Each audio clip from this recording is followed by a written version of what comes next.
Okay, target 3.3. Today I'm going to expect you to be able to distinguish, first of all, between pure substances and mixtures, and then within those, between elements and compounds, if they are pure substance, and between homogeneous and heterogeneous mixtures, though that is for another day. I want you to be able to distinguish between mixtures, compounds, and elements. So notice that all matter can be subdivided into two parts. Mixtures, which I like to think of as marriages. Remember, I am not the smartest science teacher you've ever encountered. So I have to always connect these abstract ideas into using metaphors in order to try to understand them. So I think of mixtures as being marriages, and then I think of pure substances as being people. Okay? There are two kinds of people, elements and compounds. Okay, so first of all, let's talk about people. Pure substances. If you were to take Molly and cut an arm off, that arm would have all of Molly's DNA. Okay, maybe one of these days we can use that DNA to grow back an arm. That's one of the hopes. You know that lizards can do that, right? Lizards can grow back tails. Okay? Any part of Molly is going to have the same DNA, making her kind of like a pure substance. This is a sample of copper that you see before you. If I was to use a microscope, guess what I would find really up close? Copper. Okay? There are two kinds of pure substances, elements and compounds. If I was to use an electron microscope, I know that looks like a bunch of swirly stuff, but to people who analyze this stuff, they would look at you and go, oh, that's copper. If you were to use a scanning, tunneling electron microscope where you can actually see the atoms, you would see copper! So the really cool thing about pure substances is it doesn't matter how far you go, you always get the same stuff. The same stuff. Elements. Examples of elements. What are elements? Elements are atoms that are made up of the same atom. You can't break them down any further, gang. They're like, okay, who are Lego maniacs here? Lego maniacs. You know that when you come down to it, there's only a handful of atoms in Legos, right? The 2x2s, the 2x4s, the 4x4s. You know what I'm talking about? 6x6s. When it comes down to it, there's only a handful of atoms. Using all those basic Lego pieces, you can build the Empire State Building. But when it comes down to it, all the Empire State Building can be broken down into those basic Lego pieces, and then that's it. You can't further break down those Lego pieces. Now, in a nuclear reactor, you can. In a nuclear reactor, you can break down atoms further. But under normal circumstances, you can't. Some examples? Hey, you don't like my examples. Look on your best friend's front. There's 118 there. You don't like my examples? The rest of them are there. So elements are usually the easiest ones to identify because they're on the periodic table. If you find them on the periodic table, they are an element. Okay. What are compounds? Compounds, unlike atoms, compounds, unlike elements, which are made up of only one type of atom, are actually going to be made up of two or more types of atoms. But it's not just that. It's two or more types of atoms which are going to always be found in the same whole number ratio. So they always come together in the same whole number ratio. There's a pattern to them. There's a pattern to them. Okay, this is kind of hard to understand, so in my metaphor, I kind of think of it this way. Husband, wife, father, mother come together, they form a compound. You are radically different from your parents. Your DNA, there's no one in the world that has DNA like you, even though your mom and dad came together to create you. Your DNA is very different from theirs. You're a completely different person. something that you enjoy letting them know every day that you're with them. You're different. I'm different. We're all different. I'm different from you, Mom. Okay? Yeah. Compounds are different from the elements that make it up. Very different. For example, sodium chloride. In order for it to be sodium chloride, it has to come 1 to 1.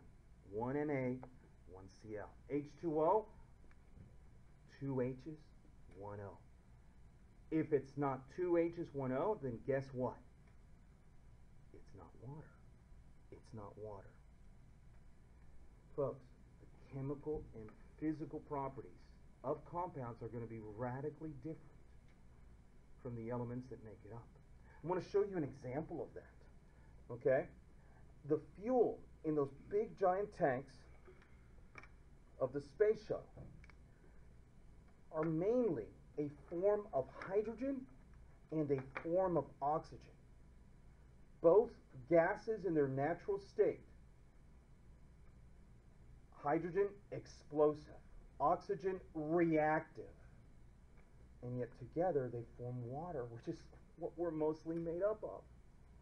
Which is not nearly as reactive, not nearly as explosive, and it's a liquid.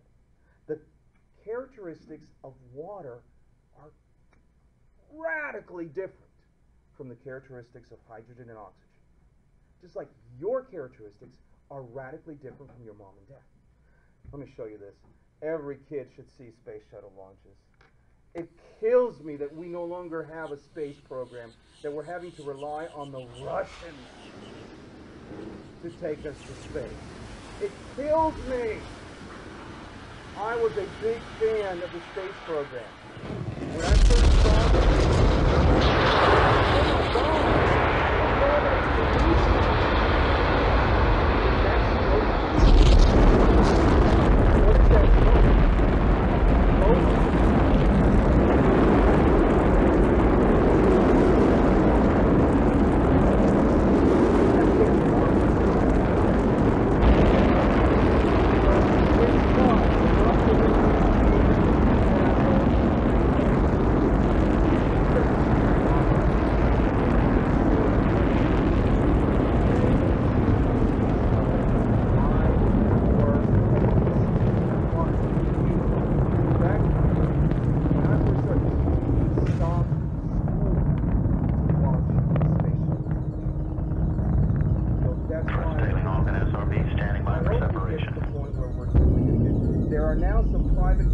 that are willing to get us into space. Separation confirmed.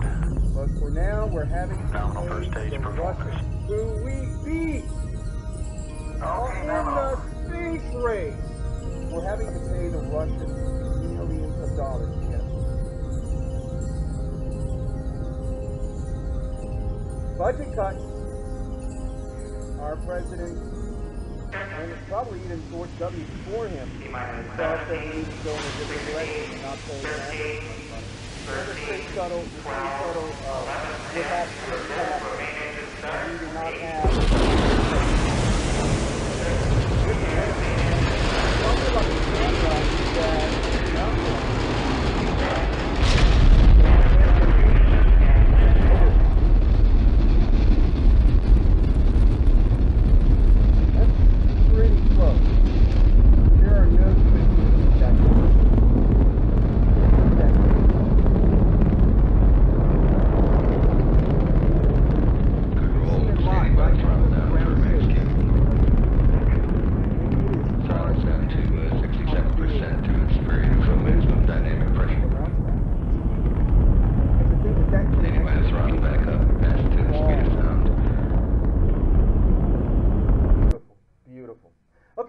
mercury oxide, a beautiful orange crystal made up of mercury and oxygen.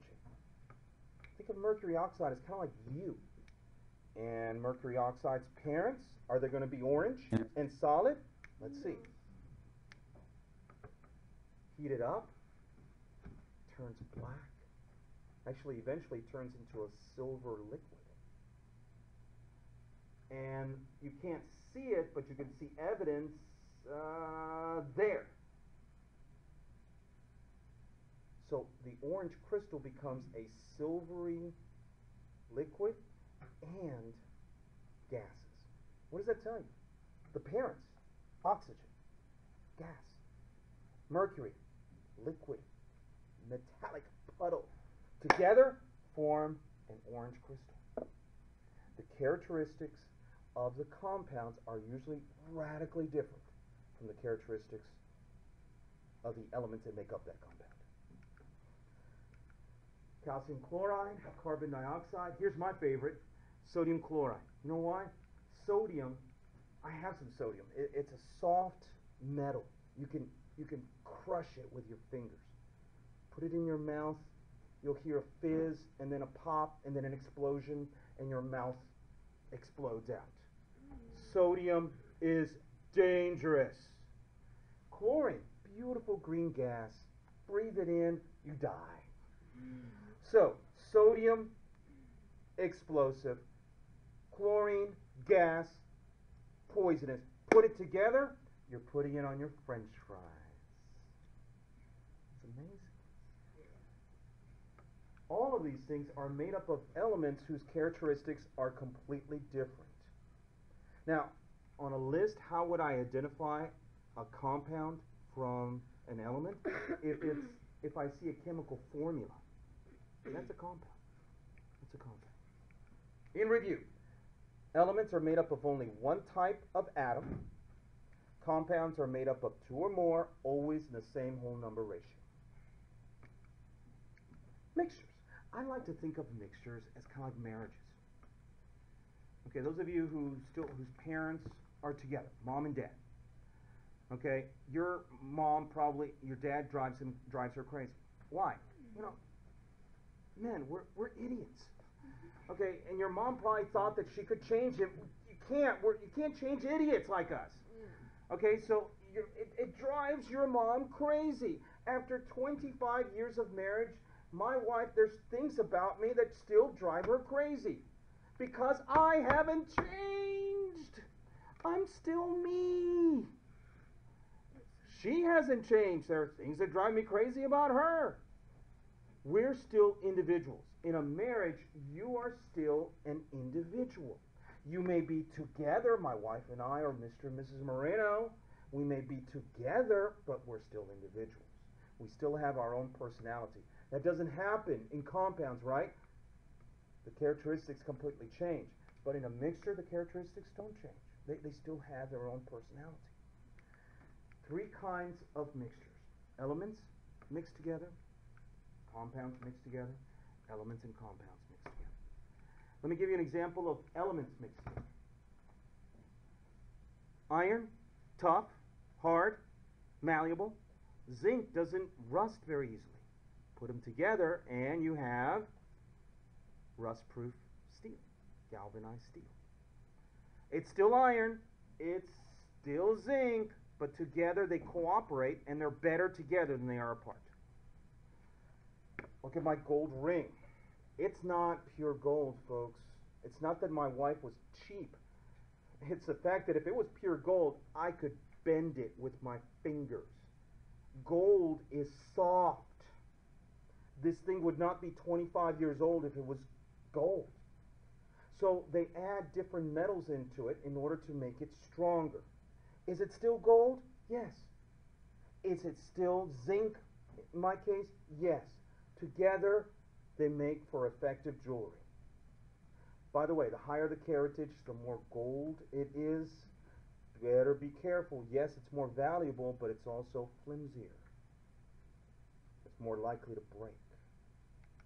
This is the one that scares me. Tooth fillings. Mercury is poisonous to us. Silver, not as much. Together, mercury and silver make almost a concrete-like material. It's still mercury. It's still silver. I'm always afraid of swallowing these fillings. But these fillings are so hard and they'll stay with us for a long time. I keep asking my dentist, are you sure this is safe? He keeps assuring me that nothing's been studied more in dentistry than the health hazards of amalgams. And he says it's safe. He would rather have amalgams You can use ceramic fillings, but they don't last as long. And I'm cheap. I want it to last long. So I have a mouthful of black stuff. Brass instruments, copper and zinc. It's still copper, it's still zinc. Bronze, tin and copper. If you were to look at it under a microscope, there would be portions that was more copper than tin, and there would be portions that would be more tin and copper. You can have different types of bronze, depending on how much copper and how much tin. You can't do that with compounds. Compounds always have to be in the same ratio. How about compounds mixed with other compounds? Here's an important one for us because we don't eat enough fish. Iodine is an important nutrient that we need to have. Fish are loaded in with it. But we don't eat a lot of fish, so they put it in our salt so that we have enough iodine so that our thyroid glands, which are found under our necks, will be healthy. Gunpowder is made up of various compounds. Fertilizer is made up of various compounds. You can actually change the consistency of these guys by adding more or less of each compound. You can't do that with compounds. How about elements mixed with compounds? Drinking water. Water is a compound, but chlorine's an element, and fluorine's going to be an element. There's going to be minerals there. It's all sorts of stuff. Is everybody's water exactly the same? No. That tells you right there that drinking water is not a compound, it's a mixture. Yes? You know how they put chlorine in the pools? Yeah. And it's like kind of a little pill like Yeah, that? we'll get to that. It's sodium hypochlorite. It's a ionic compound. We'll talk about it. Air, element, compound, and other stuff. Is the air exactly the same everywhere you go? Some variation, a little different, but basically the same, but it's a little different. If it was a compound, if air was a compound, would there be any difference? No. How do mixtures differ from pure substances? Divorce. Isn't that terrible? My parents are divorced. Why? Because my mom and dad were still the same people. You can separate each other because your personality quirks sometimes get in the way. In the same way, mixtures can be separated. Compounds cannot. Let me give you an example. This dude is going to make a mixture for you. It's going to be a mixture of sand, salt, and iron. And then he's going to separate them easily. Watch. Put it in with the sand. And then take some iron. Put it with that. Okay, it's not chemically combined, so it is a mixture. It's like having a marriage of three people. Okay? As weird as that might be. Just watch TLC. I'm sure you'll find it. Magnetism. If we take the magnet and stick it down in. All right, now, did iron change? Is it something new? No. So iron is magnetic. So he's going to use iron's quirk against it and use a magnet to separate it out. With the sand, salt, and iron, you'll see that we can remove the iron. I think he's from Boston. So, with careful practice, we can pull all the... Pour it on the salt. It will dissolve. Okay, so now you have sand and salt. How can you separate the two? What if you add water? What's going to happen, Phoebe? Okay, it'll break the salt down into smaller particles and go through. How about the sand? Now it's going to leave the sand alone. So now you're going to use a filter paper to separate the sand. And drip out the bottom. What's coming out the bottom here? Salt water. And I love that Boston accent. Okay, so now you have salt water coming out the bottom. He's collecting the salt water. How can you get the water out? Boil it. then This is Texas. in to get the... It's Texas, isn't it? Sounds like Texas, yeah. Okay, how about this one? Who had cereal for breakfast this morning? Is cereal a compound or a mixture? when it says it's fortified with iron, what does that mean? This girl's going to show you. In our experiment, we're going to pour our cereal into the blender. Then we're going to add water.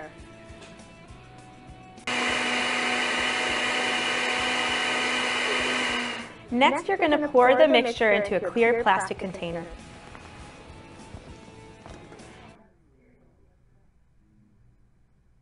Oh yeah. Guess what they mean by fortified with iron? They just spray iron in there. Iron filings, iron powder. Now, is that a bad thing? No, because you can't taste it. It's dissolved in your stomach. It gets into your bloodstream. Your blood needs it for hemoglobin. You need it. But this is just a mixture. They just spray iron filings into your cereal. The little black specks in your cereal is iron. All right. So, can you distinguish now between elements, compounds, and mixtures? Okay? We'll have some homework tomorrow, but not today. I need